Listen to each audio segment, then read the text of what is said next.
Welcome to 5 Minicons, where legends come to life in just 5 minutes. Today, Alexander the Great. Alexander the Great was born on July 20th, 356 before Christ, in Pella. He died on June 10th, 323 before Christ, in Babylon. With his coronation in 336, the age of Hellenism begins. Alexander the Great was revered as a pharaoh in Egypt. He untied the Gordian knot and created the largest empire ever conquered by a single person in antiquity in just a few years through his Alexander campaign. But first things first.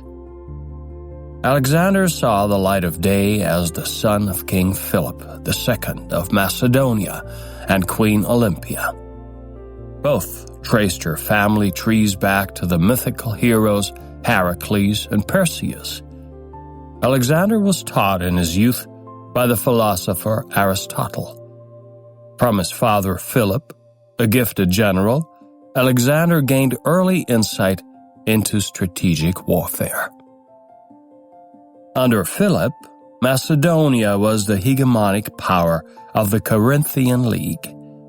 After Philip's assassination, Alexander became king of Macedonia at the age of 20. Alexander first ensured peace in his empire. He put down a Thracian revolt and did the same with the Illyrians. Alexander then destroyed the rebellious Thebes, slaughtered 6,000 inhabitants, and enslaved the remaining 30,000.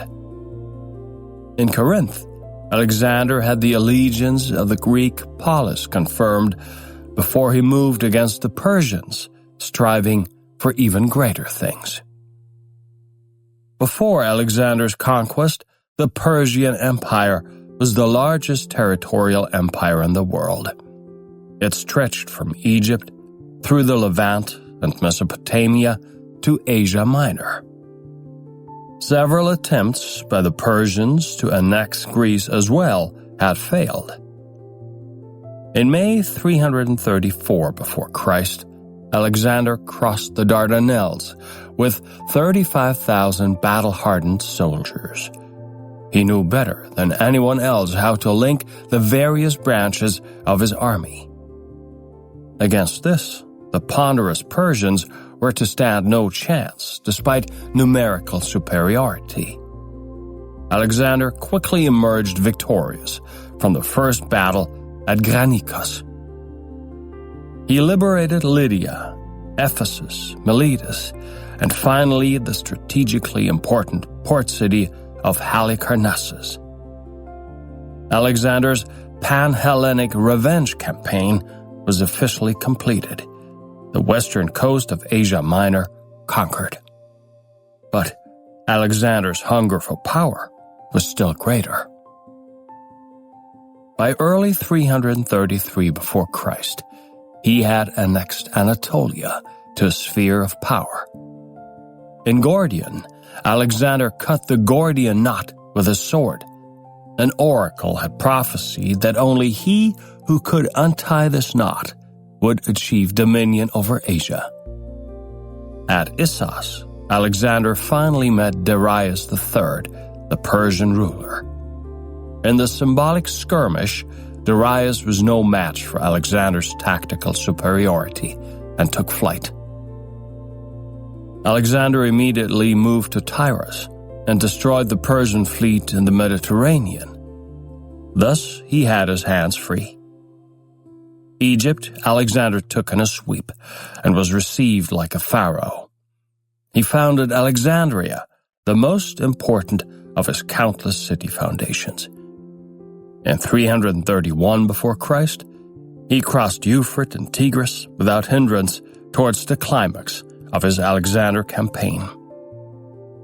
At Gaugamela, Alexander again encountered the Persians. Darius escaped again, but his army was virtually annihilated. Alexander entered Babylon unopposed and had himself proclaimed king of Asia. In 330 before Christ, the Macedonians reached Persepolis. Now Alexander had all of Persia in his hands. Darius fled to Bactria in what is now Afghanistan, where he was killed by a relative. Alexander brought his body to Persepolis and had it solemnly buried. Despite his strategic genius, it was Alexander's pragmatic understanding of politics that made him the ruler of the world. He adopted native elites in the court, administration, and army. Alexander crossed the Indus River and advanced through the Ganges, the end of the known world for his Macedonians. Back in Persia, Alexander married 10,000 Persian women to his soldiers in the mass wedding of Susa to further the merging of Greeks and Persians. In 323 before Christ, Alexander returned to Babylon and planned the conquest of the Arabian Peninsula and Carthage. However, he was no longer able to carry out his plans. After a feast, he fell ill with a fever and died. When asked about his successor, the dying Alexander is said to have replied, "The best."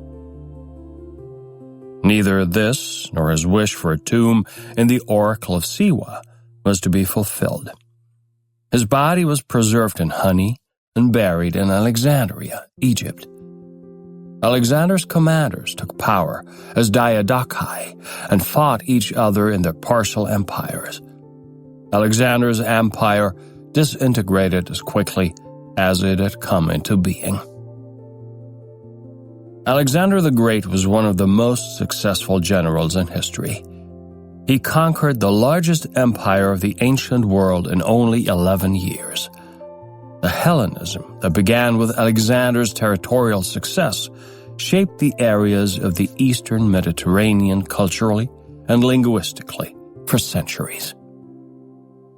Well, so much for Alexander the Great, and until the next episode of 5-Minute Bios. Welcome to 5 Minicons, where in just 5 minutes we bring you the real-life stories behind the world's most remarkable people.